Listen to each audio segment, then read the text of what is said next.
Hello' everyone, welcome back to our channel. আজিৰ ভিডিঅ'টোত এটা আমি বিশেষ নিউজৰ বিষয়ে আলোচনা কৰিম। এতিয়াৰ পৰা জিঅ' এয়াৰটেলৰ ৰিচাৰ্জৰ মূল্য হ্ৰাস হ'ব। কি ক্ষেত্ৰত ৰিচাৰ্জৰ মূল্য হ্ৰাস হ'ব আৰু আপোনালোকে কেনেদৰে এতিয়াৰ পৰা কেৱল কল আৰু SMS-ৰ বাবেও ৰিচাৰ্জ কৰিব পাৰিব। অৰ্থাৎ বৰ্তমানৰ দৰে যি আপোনালোকে মোবাইল ৰিচাৰ্জ কৰক, তো তাততো আপোনালোকে ডেটা লোৱাটো বাধ্যতামূলক।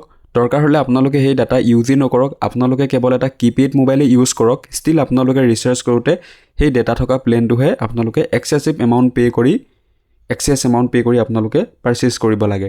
চ' এতিয়াৰে পৰা তেনেকুৱা ধৰণৰ নহ'ব। তেনেকুৱা ধৰণৰ জিঅ' এয়াৰটেল যিসমূহ টেলিকম ছাৰ্ভিচ প্ৰভাইডাৰ আছে তেওঁলোকৰ মন মানি নচলিব। কেলৈ এইটো কৈছোঁ আপোনালোকে নিউজটো চালেই গম পাব। চ' নিউজটোত কোৱা হৈছিলে, নিউজটো ট্ৰাই ফালৰ পৰা আহিছে। চ' ট্ৰাই মানে আমি জানো যি telecom regulatory authority of India. So' তেওঁলোকে এটা মেণ্ডেট আনিছে যে যিসমূহ টেলিকম ছাৰ্ভিচ প্ৰভাইডাৰ আছে তেওঁলোকে কেৱল কল আৰু SMS-ৰ কাৰণে টেৰিফ প্লেন দিবই লাগিব। মিনিমাম এটা তেওঁলোকে টেৰিফ প্লেন এক্সক্লুচিভলি কল আৰু SMS-ৰ কাৰণে ৰাখিবই লাগিব। চ' আহক ভালদৰে আমি চাই লওঁ। চ' আমি জানো ট্ৰাই মানে কি হ'ল, ভাৰতৰ যি টেলিকম নিয়ন্ত্ৰণ সংস্থা আছে অৰ্থাৎ telecom regulatory authority of India. So' তেওঁলোকে তেওঁলোকৰ যিসমূহ টেৰিফ প্লেন আছে, অৰ্থাৎ এটা নেটৱৰ্ক ছাৰ্ভিচ প্ৰভাইডাৰে কিমান এমাউণ্টৰ তেওঁলোকে প্লেনসমূহৰ এমাউণ্ট ৰাখিব পাৰে। চ' সেইসমূহ নিয়ন্ত্ৰণ বা চোৱা চিতা কোনে কৰে? ট্ৰাই কৰে। চ' ট্ৰায়ে মোবাইল সেৱা প্ৰদানকাৰীসকলক, অৰ্থাৎ যিসমূহ নেটৱৰ্কিং ছাৰ্ভিচ প্ৰভাইডাৰ আছে, টেলিকম ছাৰ্ভিচ প্ৰভাইডাৰ আছে লাইক জিঅ' এয়াৰটেল ভোডাফোন, চ' তেওঁলোকক কেৱল ভইচ কল আৰু SMS-ৰ বাবে ৰিচাৰ্জ প্লেন অফাৰ কৰিব লাগিব, এই বুলি এটা মেণ্ডেট প্ৰকাশ কৰিছে। আৰু এই মেণ্ডেটটো 30 দিনৰ ভিতৰত কাৰ্যকৰী হ'ব।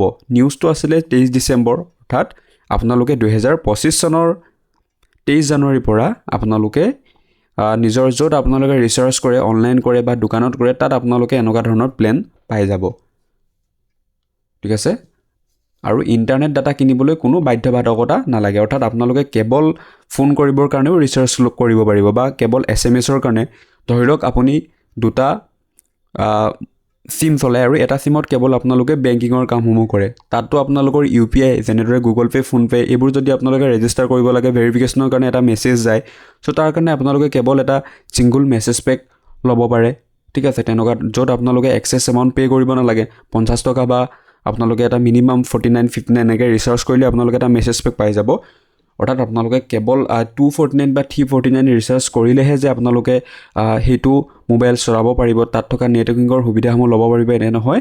চ' এতিয়া ট্ৰায়ে এইটো এমেণ্ড কৰিছে। তেওঁলোকৰ যিটো মানে টেৰিফ প্লেনৰ যিটো ৰুলছ আছিলে তাৰ 70 নম্বৰ এমেণ্ডমেণ্ট এইটো।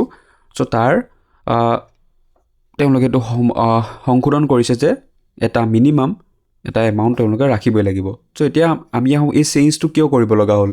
অতদিনেতো চলি আছিলে। জিঅ' এয়াৰটেলে কেতিয়াবাইতো এই প্লেনসমূহ বন্ধ কৰিলে। ঠিক আছে। এতিয়া আমি চাওঁ যে কিয় এইটো চেঞ্জ কৰাৰ দৰকাৰ হৈ গ'ল, মানে ইয়াৰ প্ৰয়োজনীয়তা কি? চ' যিবিলাক টেলিকম অপাৰেটৰ আছে তেওঁলোকৰ পৰা তথ্য সংগ্ৰহ কৰা ট্ৰায়ে দেখিলে যে 15 কোটি অৰ্থাৎ প্ৰায় 150 মিলিয়ন ব্যক্তিয়ে এতিয়াও ফিচাৰ ফোন বা যিবিলাক নৰ্মেল এনেকুৱা ধৰণৰ কিপেড ফোন আছে, এতিয়াও তেওঁলোকে সেইবিলাক মোবাইলে ইউজ কৰি আছে। এতিয়া এনেকুৱা ধৰণৰ মোবাইল যিবিলাক নৰ্মেল ফিচাৰ ফোন আছে, চ' এইবিলাকততো তেওঁলোকে নেট বা তেওঁলোকে ইণ্টাৰনেট ব্ৰাউজ নকৰে। চ' তেনেকুৱা ক্ষেত্ৰত তেওঁলোকক কি হয়, এটা নৰ্মেল কেৱল কল কৰিব পৰা, বেংকৰ ট্ৰেঞ্জেকশ্যন হ'লে SMS-ৰ যোগেদি পোৱা যাওঁ বা তেওঁলোকে মোবাইলত মিনি ষ্টেটমেণ্ট চোৱা, তেনে ক্ষেত্ৰত তেওঁলোকক কেৱল সেই নৰ্মেল মেছেজিং আৰু যি ভইচ কল আছে সেই ভইচ কলৰ সুবিধাহে তেওঁলোকক লাগে। চ' তেনেকুৱা ক্ষেত্ৰততো এনেই তেওঁলোকে ডাটা থকা প্লেন এটা পাৰচেছ নকৰিব, য'ত মিনিমাম আজি চাগে এয়াৰটেলৰ 249। ঠিক আছে। এনেকুৱা ধৰণৰ প্লেনেৰে তেওঁলোকে ৰিচাৰ্জ কৰিব নালাগে। তেওঁলোকৰ কাৰণে STV অৰ্থাৎ স্পেচিয়েল টাৰিফ ভাউচাৰ, অৰ্থাৎ কেৱল অনলি এক্সক্লুচিভলি SMS বা কলৰ কাৰণে এটা প্লেন থকাটো বাধ্যতামূলক। ঠিক আছে। আৰু এই প্লেনৰ মেক্সিমাম ভেলিডিটি ছাৰ্ভিচ প্ৰভাইডাৰসমূহে 365 দিনলৈকেহে ৰাখিব পাৰিব। অৰ্থাৎ 2 বছৰৰ কাৰণে ৰিচাৰ্জ কৰিবই লাগিব, এনেকুৱা ধৰণৰ কোনো বাধ্যবাধকতা নাথাকিব। মেক্সিমাম 365 ডে'লৈকে থকা প্লেনহে তেওঁলোকে বা যিবোৰ টেলিকম ছাৰ্ভিচ প্ৰভাইডাৰ আছে তেওঁলোকে আনিব পাৰে। ঠিক আছে। জিঅ' এয়াৰটেল তেওঁলোকৰ এটা ছেটবেক হয়, তেওঁলোকে বহুত ঠগি আছিল বুলিও ক'ব লাগিব। কিছুমানে দুটা চিম ইউজ কৰে ন, তেওঁলোকক কেৱল এটাতো তেওঁলোকে ডাটা ইউজ নকৰে, এটাতে চলাই শেষ কৰিব নোৱাৰি। কিছুমান এনেকুৱা জেগাও আছে। চ' তেনে ক্ষেত্ৰত দুটা চিম চলোৱাটো বহুত টানেই হৈ পৰে। ঠিক আছে। চ' এইটো ট্ৰায়ে লগতে ইয়াতো কৈছে যে আন্তৰ্জাতিকভাৱে যিবিলাক আমেৰিকা, বাংলাদেশ, পাকিস্তান আছে, এনেকুৱা ধৰণৰ কাণ্ট্ৰিবোৰতো কেৱল এক্সক্লুচিভলি এনেকুৱা মানে যিবিলাক SMS হওক বা কলৰ হওক তেনেকুৱা ধৰণৰ প্লেন আনিছে। আমেৰিকাটো এখন ডেভেলপ কাউণ্ট্ৰি, ষ্টিল তাত এইটো প্লেন ৰাখিছে কিয়?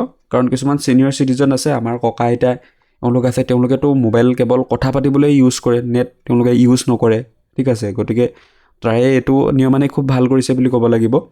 চ' ইয়াৰ লগতে সাধাৰণ ৰাইজেও উপকৃত হ'ব। ভিডিঅ'টোত ইমানেই আছিলে। আপোনালোকে ট্ৰাই ফুল ফৰ্ম কি হয়, কেতিয়া এষ্টাব্লিছ হৈছিলে, কাৰেণ্ট ইয়াৰ হেড কোন, সেইসমূহ চাই থ'ব। কাৰণ ADR গ্ৰেড 4 এক্সাম আহি আছে, তাততো ভাইবাত এনেকুৱা ধৰণৰ প্ৰশ্নসমূহ সোধাৰ চান্স বেছি থাকে। আপোনালোকে কাৰেণ্ট এফেয়াৰ্ছৰ লগত ৰিলেটেড এনেকুৱা মেজৰ কিছুমান যদি চেঞ্জেছ আহিছে, ঠিক আছে, ৰিচেণ্টলি প্ৰাইম মিনিষ্টাৰে কি এৱাৰ্ড পাইছে, কোনখন দেশলৈ ট্ৰেভেল কৰিছে, ঠিক আছে, সেইখন দেশৰ ফেমাছ কিবা প্লেচ আছে নেকি, তেওঁলোকৰ বাউণ্ডেৰীবিলাক কি, কেনেকুৱা ধৰণৰ ৰিলেট থকা বস্তুসমূহ চাই থাকিব, ঠিক আছে। আমি এটা নতুন ভিডিঅ'ত পুনৰ লগ পাম। ধন্যবাদ।